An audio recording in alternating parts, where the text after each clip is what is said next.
Hi, I'm Amanda Morgan, and this is Not Just Cute, the podcast, where we discuss all kinds of topics to help bridge the gap that exists between what we know and what we do in early childhood education.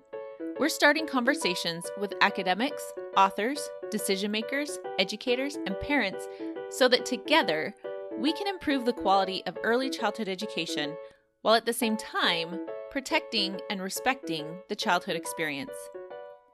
If you've spent much time listening to children's music, you've likely heard of Laurie Berkner. And if you haven't, you'll be thanking me for the introduction later.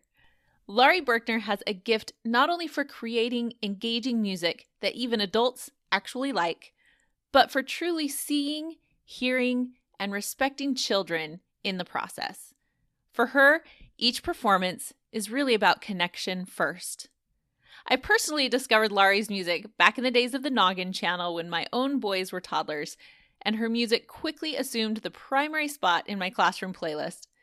Today, I'm talking with Laurie not only about music, but about that power of connection. Not Just Cute is dedicated to making sure that what we know about how children learn and grow aligns with what we do in early childhood environments. The Why We Play letters help communicate that alignment. These 45 parent letters will help you jumpstart important conversations in your learning community about the importance and power of play in your early childhood setting. They'll help parents and administrators see the learning power in splashing in the water table, stacking blocks, and playing house. People don't value what they don't understand. If you want to help parents and colleagues understand the value of play in your classroom, the Why We Play letters were created just for you. Learn more and grab a free sample letter at notjustcute.com/whyweplay. I had such a blast recording this episode, and I'm so excited for you to hear from Laurie Berkner. You can find show notes, including a song list, for this episode at notjustcute.com/podcast/episode 48. If you're looking for new music in your classroom, you'll definitely find that here, but you'll also learn some surprising insights about how we show up for and connect with children in meaningful ways. Let's jump in. I am so excited to talk with you, Laurie. Thanks for being here. Thanks for having me.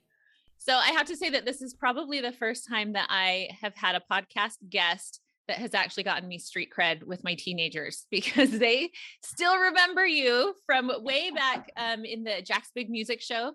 That's when they got hooked on you, and they still know all of your music. Even as teenagers, they think it's very cool that I'm talking with Laurie Berkner today. Oh, I love that so much. Thank you. Thanks for telling me. Yeah, thanks for being a part of the soundtrack of their childhood.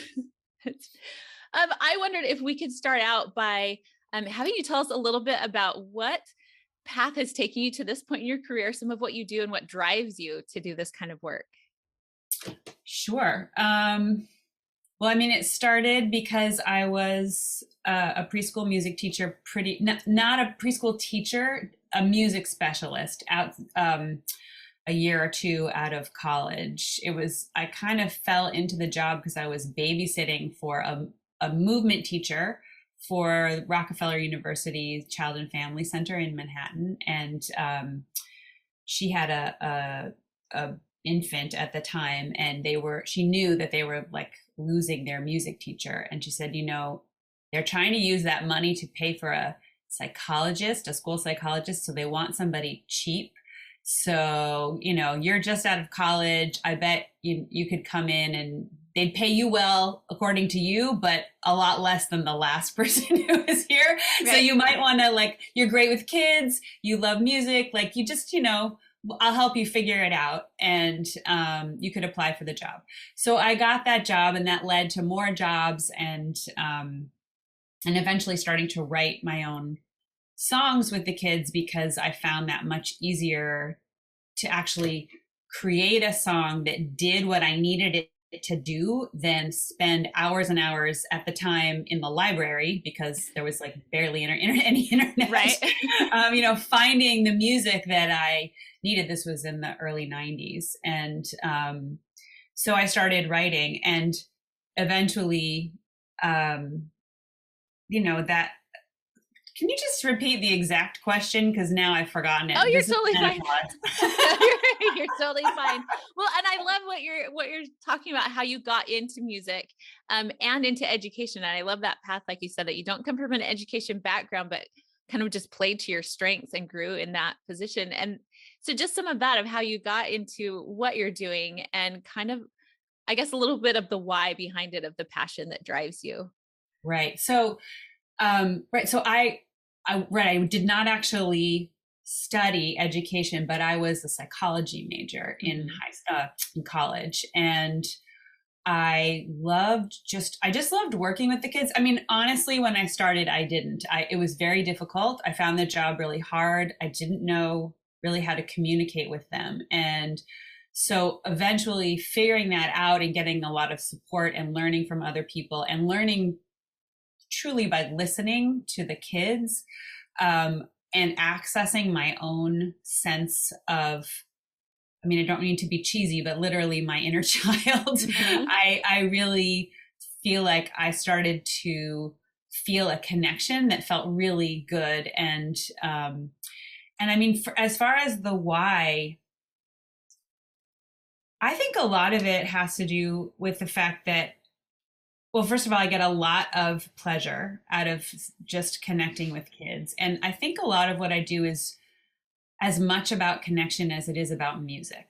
So I'm trying really hard through everything that I do to connect with the kids that I'm singing with and for, and with whole families. But I really like to think about the kids first. I think what then happens is then, as an adult creating this music, there's a level on which I also can think about and find ways to connect with the parents or the caregivers or the grandparents, the adults who are listening as well. So that kind of combination ends up creating music that I hope kind of spans, I try to make music that really is relevant to young kids, but can touch somebody who's older in a way that they might recall from their childhood or even still need today. Because I think there are a lot of beautiful and important universal needs that we all have from the moment we're born until we die, right? So it's just sort of like finding those bigger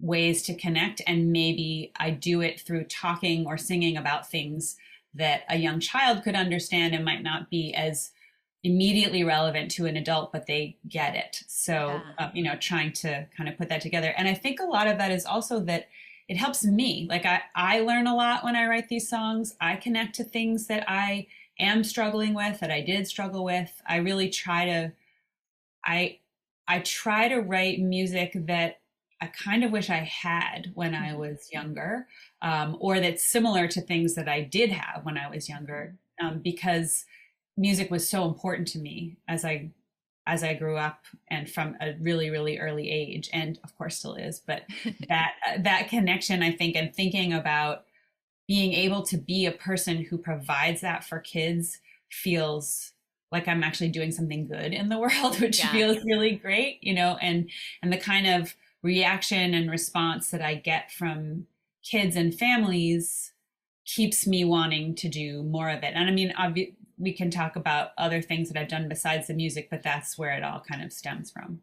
I love that. And there's two things in particular that I heard that I want to emphasize. The first is that when you started, that it was really hard for you. You weren't just like, hi, I'm Laurie Berkner and everybody loves me. Thank you.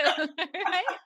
I think it's so valuable for all of us to realize that, I think as individuals, when we try something new and it's hard, it's easy for us to be like, this is not for me. I'm not good at this.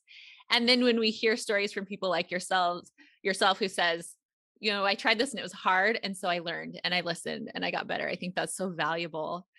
And the other thing I loved that you said is that it's as much about the connection as it is about the music. And that I feel is so true as somebody who loves your music and has loved it with my children and with my preschool classes, that you feel that.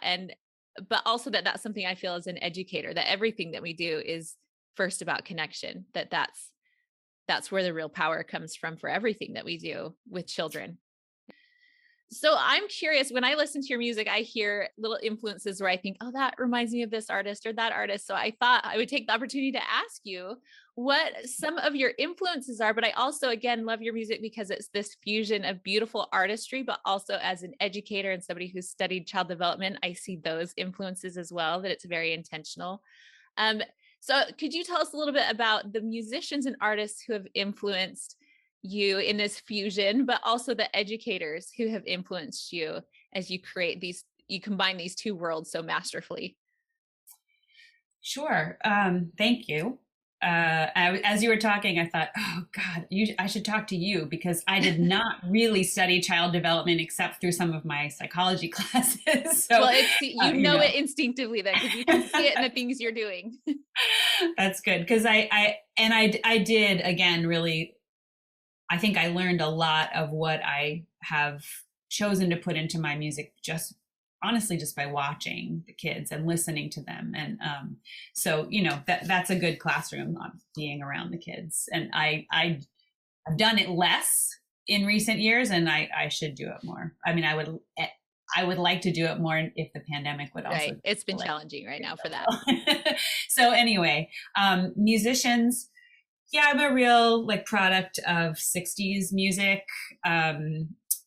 But also and musicals. I grew up listening to musicals, like a very big David Byrne fan, and listened to a lot of Joni Mitchell, Crosby, Stills and Nash, Neil Young kind of stuff, but also had some periods of intense 90s music with Liz Phair and Beck when I was writing some of my early stuff, and the Rollings, and also back to the Stones and stuff. But I also listened to a lot of music from West Africa and Hawaiian slack key guitar was really interesting to me, and minimalist music like Philip Glass, which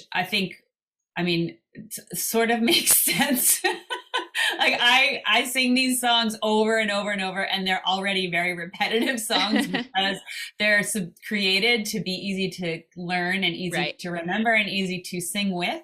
Right. So, very minimal changes. I think something that is so beautiful about minimalist music is when you have one note changing, there's a whole sea of sound, and then one note changes and the entire feel of it is completely different. I think that's incredible. And I actually really thought about that when I did my very first album, which was back in 97. It was literally made in a weekend in a basement studio, when nobody had Pro Tools yet. And, I was on 1-inch reel-to-reel tape, and I was trying to make something where, on a total shoestring budget, and for the kids that I was working with, because parents said, hey, my kids are coming home singing this song about dinosaurs and stuff. I don't know what that is. Can you make I made a cassette, but making the cassette, when I was thinking about it, I thought about listening to albums and what it's like to put that on in the car, and as a parent have to listen to it maybe potentially over and over again and have to keep flipping it back and forth because your kid says again, and what that would feel like, and how to work with just a few instrumentalists so that I didn't have to pay a lot of people. But each time there's a song Let It Bloom just a little bit by I'll just add bass to this song, but then this one won't have it. And then maybe I can get a friend to play, the engineer could play piano. And so he did a couple things. It's just trying to find ways where contrast created interest. Right. And I think about that actually when I'm writing, within each song too, and within a set list. And when I was teaching in the classroom, when I would do a class list for a song, the song list for a class. So I think that sense of contrast, which is similar, a lot of the West African music too, is very repetitive, and I love being taken through a zone and then have one little thing change and go oh, yeah, what's happening over there, And I think there's something that also works from a child perspective, because everything is so new, right? So if you just bring in something that's a little bit different, and really respect that sense of wonder, then I think that can be very attractive to kids and make everything work. Very much so. And I feel like sometimes whether it's music or other avenues, the people that are trying to quote unquote entertain children, right? That in some ways, maybe that's what we said, being respectful. It feels disrespectful to me sometimes when it's just this onslaught of sensory overload that they feel like that's how I have to keep your attention, is with more and more and too much. And Right. I think that's part of what is so appealing to your music, is its simplicity, but not in a demeaning or condescending way, but just in a respectful way, that you're respecting that they can appreciate those tiny nuances and those simple things, and respecting the wonder, like you said. I love Yeah. that. So where do you get your influence in the educational? Are there educators that have influenced the way that you approach this, either from your own experience as a child, educators who influenced you, or professionals as you became a professional, and those educators that may have mentored you? Yeah. Well, there's one woman that I always think of. She didn't exactly mentor me, but she was the woman that I was replacing at Rockefeller University. And I hadn't known her beforehand, but the movement teacher, Deborah Warner, who I also learned a lot from, she introduced me to Ruth Alperson, who did a lot of work with 𝐅𝐫𝐞𝐞 Eurythmics. And so I ended up actually that's the only class I ever took in music education, was one 𝐅𝐫𝐞𝐞 Eurythmics class. But I went to go observe Ruth early on because I was struggling so much. I did not know how to keep all of the kids engaged. And she said so many things to me that really switched on light bulbs. I watched her sit behind a piano and just ding, ding, ding, play the piano. And these 3-year-olds would sit in a circle, get up, move around, come sit down. She didn't have to chase a single kid across the room, which I spent the entire 20 minutes or 45 minutes or whatever it was that I had with those kids doing in my first year. One kid would get up and run to one side of the room, and I would try and go get them. And then I'd come back and everyone else had run to the other side of the room. And so it just this constant game of chase.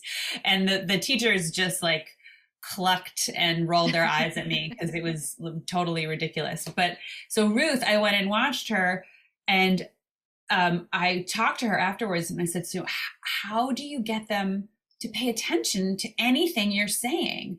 And she said, just stop talking and put it all in the music. And I noticed she did things that are that I know now are much more kind of usual in a music classroom, with using notes on the piano. Won't you please stand up? And, and then they would all stand up, and then she'd be like, now let's all sit down. And they'd all sit down, or she had ways of ending the sound that really signaled to the kids to come and sit down. And then when I took the 𝐅𝐫𝐞𝐞 Eurythmics class, I started to think a lot about how do you use rhythm and the feeling of the music that you're creating to signal to kids to move their bodies in a certain way. So really I do very simple versions of that,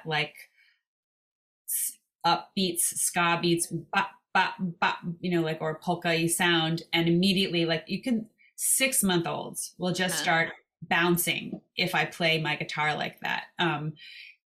This doesn't exactly fit, but if I play in 3 and then ask the kids to gallop, they get it, they move that way. If I just start going, they start to run, and if you 1, 2, 3, 4, ba-dum, ba-dum, they start, just say march, they get it. So it's all of those things. Here's a dancing beat, do a little rock and roll thing, just trying to make sure that I'm not just saying, do this thing, but also putting it into the music. I mean, there are a lot of other things that also help, obviously, by doing it myself, modeling in front of them so that they're actually seeing what I'm asking them to do. Because I thought a lot about the fact, especially after she said that, put it in the music. And that's when I've said, sing it, don't say it. That is a very core thing that I try to remind myself every time I write a song. And it's hard. It is hard to remember to do that, Right. even when I'm writing a song, because of course I want the song to not be like a user manual. Like Right. it needs to be fun and playful and all the things that will draw in both the people singing it and the kids. I mean, the adults singing it and the kids. But doing those things really, helps. I think it really helps to keep them connected. So anyway, Ruth was one of the people. I feel like I have 70 ideas going on. I can't remember what I was just saying. I love it. This is part of why I think I can sing the same songs over and over again. And it always feels fresh to me, because I literally, like, I start to sing songs I've played for 20 years and it's like muscle memory. It starts to come out and like, oh, are those the words to that song? Because I couldn't tell you them if you just asked me right now. But anyway, so Ruth was a big one, and Deborah Warner, who taught me a lot about thinking about ways that kids can move developmentally and what is challenging for them and what is not at what ages. Thinking about different levels. I just remember her talking a lot about like high, medium, and low, like where to put your body in space. All of those things really resonated with me. I feel like I'm a very physical person. And again, like I feel like my music it's a very physical experience for me. It's like not super thought out. It's just, I try to follow what kind of comes out, what's spontaneous, and then notice that and use it. You know, the same way I think I listen to kids, like things just come out of them and like, and notice it and oh, that would be a fun thing to sing about, you know, stuff like that. So her helping me with the movement parts was really great. We used to do these end of year like performances with 3, 4, and 5-year-olds, which at the time I remember thinking like, oh my God, how am I going to do that? How's that going to work? Right. But she was fantastic. And she's a dancer, and she had been there for a long time, and she really helped me through that. And she would say like, I need a song for this book. Like they're reading this book. And so I need a song for the kids, and I want them to move in this way. And can you make a song like that? And that I would be like, yeah, that I can do. Just give me the pieces, and I can sort of just like have fun with that and turn it into something. And then we would use that song. Then the kids could hear the instructions and do the thing. And then it wasn't about us getting up there and saying, everybody stand in a line. Now everybody do this, or them even having to remember anything. Exactly. They just listen to the song, and it was like a game, right? So that both of them really helped me a lot, you know, thinking musically and physically how to work with the kids. And as far as like teaching concepts, I feel like that really came later, noticing and watching teachers, just asking teachers coming to me saying, my God, please write a song for this thing because we need this. Or I even have people who work for me who are just like, they're really great about noticing, like, you know, something that I remember learning in kindergarten was whatever, we celebrated this thing, or, you know, and just try, and me thinking, okay, I'll write a song about pumpkins, you know. Right. So anyway, I'm talking a lot, but no, I love hearing that, because that is one of, you know, in my classroom, you were a go-to for those movement songs, like We Are the Dinosaurs and the Goldfish song. Those were on repeat all the time. And so it's interesting to hear so much of that movement story in your background, because that's so much of what, like you said, I could turn on that music and the children would just start dancing and moving. And I didn't have to give them an explanation ahead of time. I didn't have to give instructions on what we were going to do for this activity. They just followed the music, and it wasn't lecturing them. It just invited them into this experience and this story that they wanted to be a part of. And that's what was so magical about it. It was so fun. That's great. I'm glad to hear that. I know when I would recommend your music and do to people that one of the things that I'll often say is your music doesn't feel condescending, like a lot of children's music sometimes does. And I was trying to put my finger on that. And then I read a review from the Wall Street Journal that actually put into words exactly what I was thinking. They said that your music is distinctive because it speaks to kids without talking down to them, charming youngsters without boring grownups. And like I said, I would just give a hearty second to that description. And so I wondered if you could talk a little bit about that process that you go through, or what has influenced you to help you to talk to children without talking down to them. And some of those principles, I think, would likely translate between not just in the music and the things that you do, but for all of us who work with young children, to help us recognize how we can better connect with them and communicate with them in respectful ways.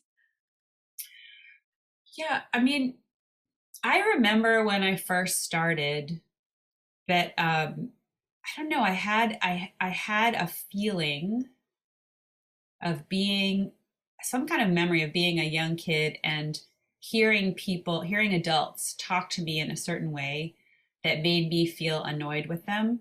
Mm-hmm. and it was a little bit of a patronizing sound that I associated. I really did associate a lot of times with teachers. And so I remember feeling kind of like some resistance to even thinking of myself as a teacher, because I didn't want to be that adult for the kids that I worked with. Mm-hmm. So I felt very conscious of just wanting to talk with them like I would talk with anybody. But I knew that, there is a difference there. I'm not saying there's not a difference talking to young kids, because I do think that, this was something I wanted to say before too, that one of the things that I felt very conscious of was that they had been moving their bodies. Some of them had been moving their bodies percentage wise a lot longer than they had been using words. Mm-hmm. Right. So they're listening to words, they're beginning to understand words, but not actually using words usually in the first year, whatever, to maybe 15 months or something. Right. So you have this kind of catch up that has to happen when a person is working with really young kids. And I think it makes sense to slow down a little bit, to be conscious of not using words that might be really easy to misconstrue mm-hmm. for a kid. But at the same time, that's really different than assuming that they're not smart, mm-hmm. which I think is how I felt when I was little. You think I'm dumb, and right. I don't feel dumb. I feel smart, and I feel and I know what I like, and I know things that I want to do, and I have opinions, and I experience things, and I'm interested, and I'm curious, and I want to learn. Right. So let me do those things. And I think I just wanted to make sure that I spoke to kids and created music for kids that was relevant to them, and that I remembered that I wasn't making the assumptions that or acting, or maybe even just sounding like I assumed the things that I didn't like when I was a kid, that they weren't smart enough to do something. Mm-hmm. And I think also because I learned so much from kids, it makes me feel like, oh yeah, they are the ones who know things. And so there's almost it would be completely, it wouldn't make any sense for me to do too much that's sort of the talking down, because I want to learn from them, and that's a setup for failure to me, to be well, I already know everything, so mm-hmm. I'm going to impart it to you, which I think is a little bit of the patronizing thing. I think you're right. I think that's kind of what I felt, right? It was the assumption is I don't know because I'm young, and you do know because you're older, but that didn't always feel very good. So, yeah, so I think I just try to pay attention to that. And I maybe it was also because I was so bad at my job when I started. And I felt like these kids knew so much more than me about what they wanted, and I had to learn that. I also felt like they communicated with each other in a language that I did not remember. And I didn't understand. And I needed their help. I really needed to learn those things from them. And I started saying what do you want to sing about? What would be fun for you to do today? Why did you say that to Joey? why are you hitting him? You're like, what is going on in here that I am not following? And I had so much to learn. And then I realized like I started just growing as a person. And I also was able to create music that really worked when I listened and I learned from them. So I think that just also inadvertently, like, I mean, we talked about respect, like really gave me some pretty deep respect for the kids that I was working with. And so, you know, it made it like kind of natural, I think, to want to create music that also treated them the same way. Yeah. And it sounds like so much of it comes back to what you talked about before, that desire to connect. It was never, you know, your main intention to control or lecture, but to connect with them and invite them in and engage with them, coming from that place of respect and listening and that curiosity that you brought with you. Yeah. To I mean, understand I them. think I'm basically a 4-year-old inside. Like, and honestly, I feel like I really connect to that age. And so there was something like when I was especially, I mean, I love all the kids I work with, but especially when I'd be in a room full of 4-year-olds, I just felt like, oh, these are my people. I feel the same way. I love the fours. They're so fun. So fun.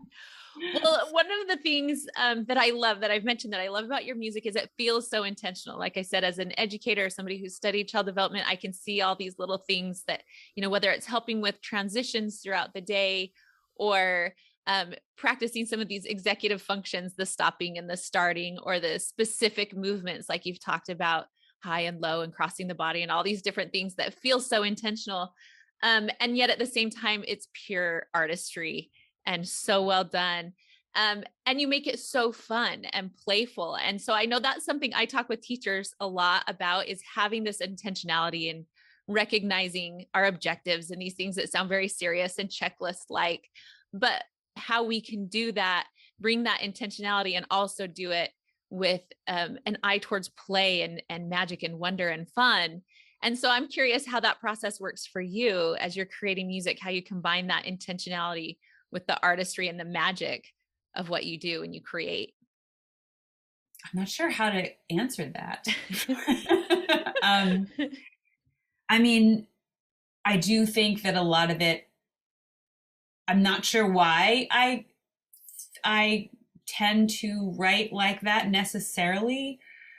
I really did start out thinking like, what would I think was fun when I was a kid? And I think I really liked learning. Mm-hmm. Like I remember I went to a Montessori school as my preschool, and I have memories of like looking at the abacuses and playing with the beads and like learning things like the months of the year, and like just thinking it was really cool and remembering the date. Like I just thought that stuff like that was kind of interesting. And I also remember that I learned those things then. So it's sort of, those were like relevant things. And then physically, again, I think I had a lot of support, and I'm interested in that. Like when I'm doing something, it doesn't feel good to do something the same way for too long. So then I change it. And then, you know, so then your arms are this way or this, whatever it is. I think I just sort of like followed what would feel like a natural rhythm in something. And musically, similarly, I feel more tuned in. Like I really never thought about writing specifically for teachers or things that teachers would use in the classroom, except when a teacher came to me and asked.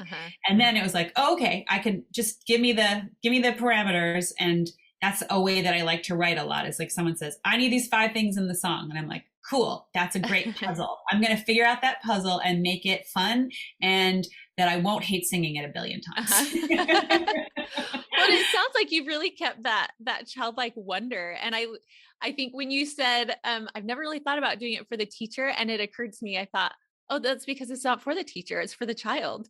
Right. You know, the cleanup song, I always thought as a teacher, like, I love this cleanup song because this one's not annoying like so many other ones I've listened to, but also because it's the children's cleanup song. It's the one that they love. It's the one that I think you just have, whether you do it intentionally or not, it's very much a child-centered approach, that maybe it's meeting these objectives, it's meeting these requests, but like you said, I'm going to do it in a way that's going to meet all these other things as well, that's going to meet the child where the Right. child is and can be interesting to them, and your inner child, like you said. I won't hate singing it 100 times because I have an inner 4-year-old who will also tell me that this is not a good song. Right? That's right. Well, I'll say two quick things to that. One was that one of the very first things, I've told this story a lot, but one of the very first reasons I started to write a song, which was We Are the Dinosaurs, was that I literally came in and I started singing Old MacDonald, and a bunch of kids said, that is a baby song. I'm sick of that song. I don't like that song. And I thought, oh, okay, I need to, like, it's not just for me. Like, what are they gonna, I need to write it for them too. Like, what are they gonna like? And also, and that they won't like get annoyed by the time they're 4, you know? So that was one thing. And then as far as the cleanup song, that was one of the very first songs that was an adult request. So I was doing lots of like private classes in, I don't remember. There were a lot of like mommy and me classes in buildings in Manhattan where a parent who I was working with their kid during the year would say, oh, I have a room in my building. Can you come in the summer? So I ended up doing classes where I was seeing a lot of parents.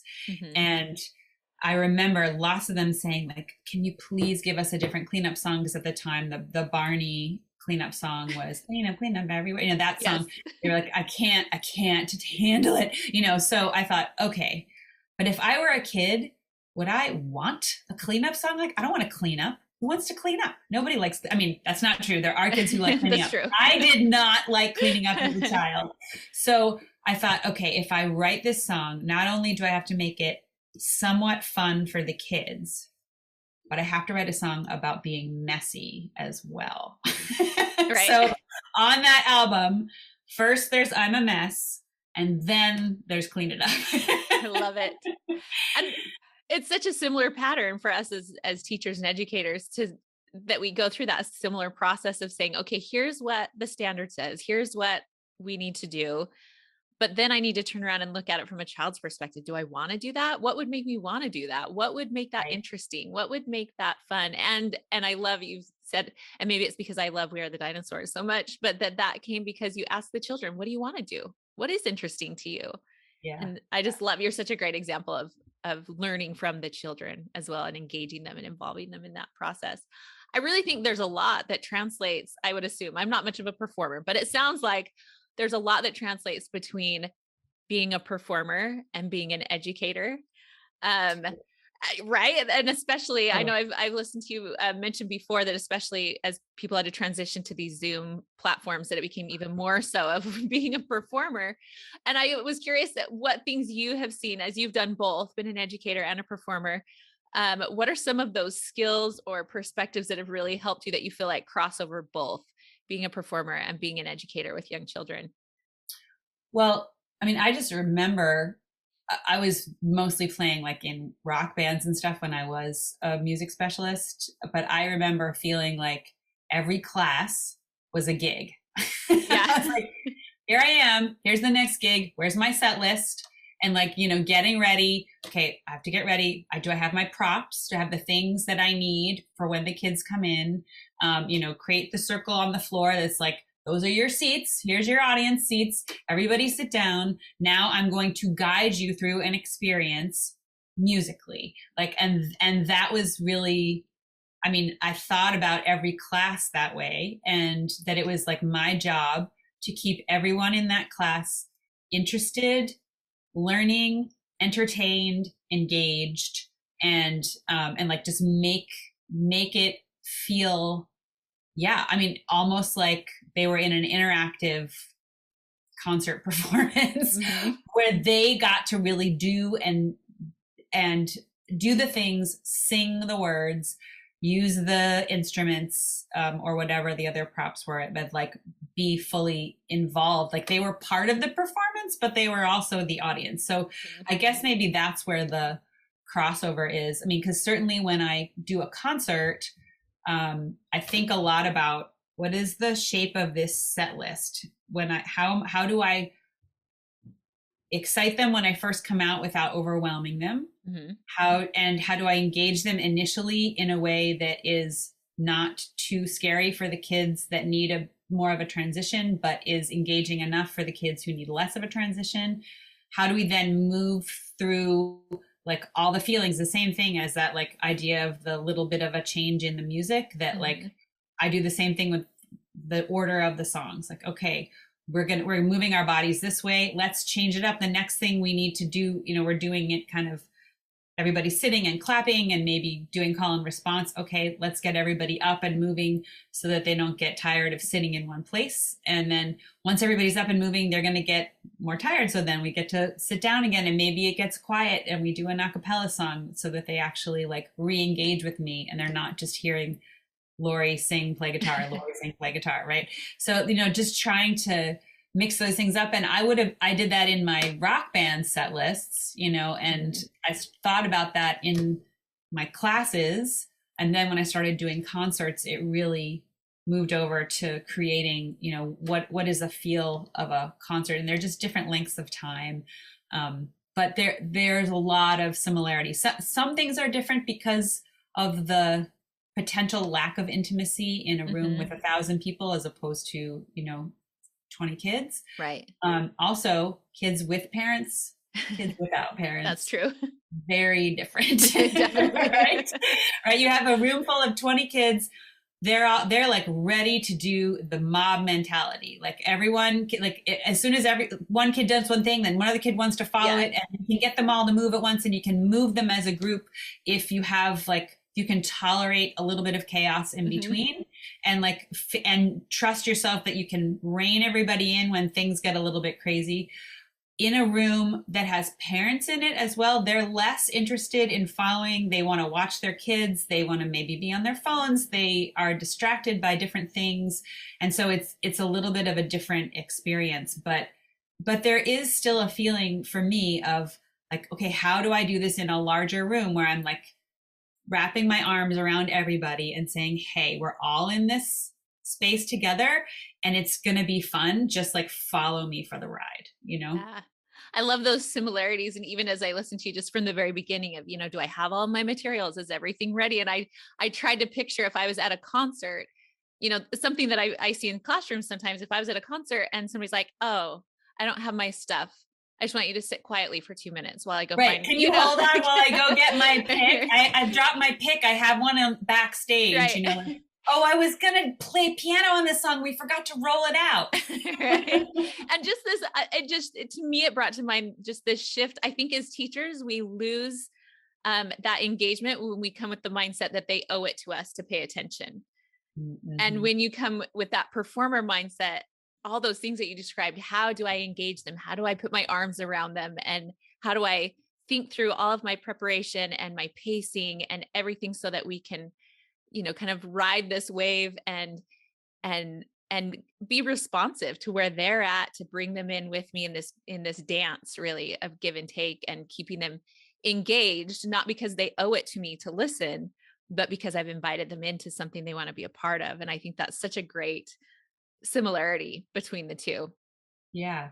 When you said it, it makes me think about like, before we started today, you said, I really like this to be a conversation. And I feel like in a way that's kind of what's happening in a classroom or on a stage and with the audience. Like can be a more passive experience as an audience member if you want it to be that way.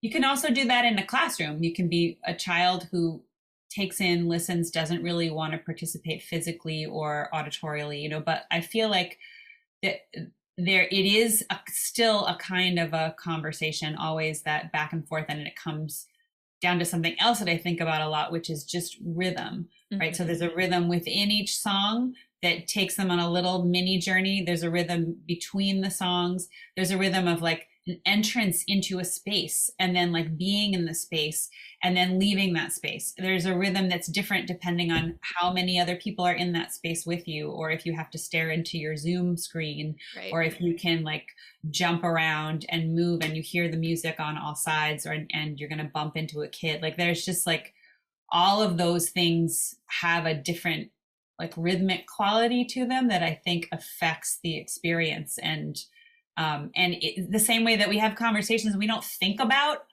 what the rhythm is of talking back and forth, but we all sort of, well, different people learn it differently, but we all have a way that feels comfortable to us, a rhythm that feels comfortable to us. And I think that's part of it, is like also trying to connect. Their different kids will have different experiences of what feels comfortable, and trying to make sure that I'm kind of at least touching each of them in that way, or being aware of it, even if I can't always fulfill it. Yeah. Just being aware of those rhythms and trying to be respectful of them and trying to weave them together. Like you said, when you have different rhythms, how can I weave them, have the give and the take to try to pull us all together? Yeah. Well, as a performer, I'm curious what some of your favorite songs to perform are, because I know as a parent and as a teacher, I have my favorites. I've mentioned some of those, and I'm sure I'll put a whole list on the show notes. It'll turn into a playlist basically. But when you're out there performing with children and you're right there in the room with them, what are some of your favorite ones to perform? Or is that like asking a parent to choose a favorite child? If you ask me to pick one, yes, that's definitely just like that. But I have a lot of different ones. I really like singing My Family. My dad passed away 12 years ago, I think now. And I sang that song to him in the hospital. Oh, and wow. So that has some like intense feelings for me. And we had a mixed kind of a relationship. So it, just like thinking about like someone being in your heart, to be part of your family, and how important that is for so many people, and especially for kids. So that feels like that feels important and touching to me. And similarly, I have a more recent song called Listen to the Sounds that, just like in it, listening to my heartbeat and listening to my own breathing, it like literally reminds me in the middle of a performance, like, oh yeah, breathing is good. It's your own reset. Yeah. But I also really like, I love singing Bumblebee Buzz Buzz. I don't know why, there's just something very free. It was an early song for me. It was very freeing about that. And I also like a more recent one, Chipmunk at the Gas Pump, is just like really fun to sing and also watch, like a lot of bouncing. I think that also happens with Buzz when I'm in a concert setting. I don't get to see kids as much anymore because I do a lot of live streams and Facebook things where I'm not seeing the kids reacting. But that used to be when we do these live concerts, I would start, sitting in my garden, and then suddenly buzz, buzz, buzz, and okay, everybody get up and jump and fly. And it would be like a sea of kids, like, Same thing with Rocket Ship Run, like parents lifting their kids up in the air. Like it's really fun to see the physical expression of the songs, because again, that I know how important that is to kids that age, as much as the words and the feeling of the music and the singing. Like being able to physically express themselves through music it just feels very, I guess, visceral, or I'm not even sure what the right word is, but like organic, and important. Yeah, I would imagine that speaks to that connection as well. That feeds that desire for connection, because it's a way that they connect with you and with that music. When they literally become a part of it. Yeah. As they move with that music, they become a part of, and that's something that you're so gifted at inviting them into. I think it's always inviting them into a story. And in fact, I was just seeing that you do, you have a project with Audible where you did combine your music into story, right? Can you tell a little bit about that? I just discovered it this morning. Oh, that's so cool. Yeah. So it's Laurie Berkner's Song and Story Kitchen. And the first season is 10 chapters. I just submitted the second season, so that's supposed to come out in March. Another 10 chapters. It's a little bit sort of a podcast format where each chapter is its own story. I start off in my Song and Story Kitchen with the pig that sits on my head. His name is Thelonious Pig. And then we have his sister joins us in the second season. So that's actually a kid actor. They are kid actors. And so they're in the kitchen with me. We make something in each chapter. And then as we're starting to make it, an issue or a topic comes up, and that reminds me of a story about my friends who live in the magical land of juniper fields. So we get there by putting an animal on our head, and then we are in the story of Juniper Fields, and all the characters in the story are characters from my songs. So Oscar Beebe the bumblebee, Layla Miska the mouse, Tallulah Jones the dinosaur, Victor Vito and Freddie Vasco, their ferret cousins.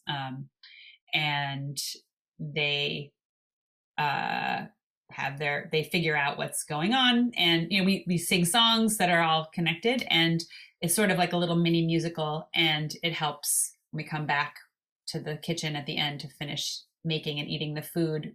Kind of the story helps to figure out whatever issue we were working on. So it's really fun. And I have another new character, couple new characters in the new season. And I love it because it allows me to pull in the songs I've already written, to write some new things, and to really make these characters that I just sort of imagined were interesting names or fun to picture in my mind into real personalities.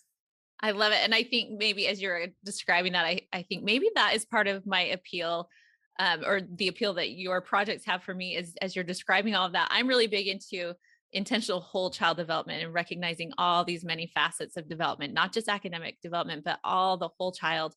And as you describe all these things, I'm realizing that's what I love, is that it's movement, it's music, it's language. It's so rich into the language and the creativity and you touch on, these social aspects and empathy and emotions, and you really, I think, respect and address and respond to the whole child. And I think that's what is so appealing to me. And I believe that's also why it's so appealing to children, because they see that same respect in that music. Yay. Thank you.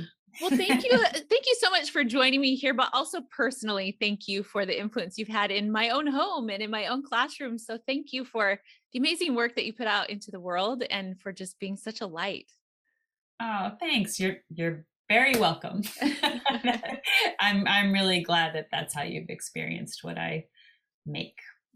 It's good. It feels good. Thanks again for listening to Not Just Cute, the podcast. You can find show notes at notjustcute.com/podcast/episode 48. There, you'll find links to social media accounts for Laurie Berkner and her band, links for streaming their music, and for Laurie Berkner's Storytime Kitchen, along with other interesting tidbits addressed in this episode. Show notes will also share a link to the Why We Play letters, so you can check those out and download the free sample letter. I'm Amanda Morgan. You can read more on my blog and sign up for the Not Just Cute newsletter at notjustcute.com. And follow me on Facebook. That's facebook.com/notjustcute. You can also find me on Instagram, so follow me there at Amanda_notjustcute. Thanks for listening today, and as always, thank you for standing up for children and for childhood.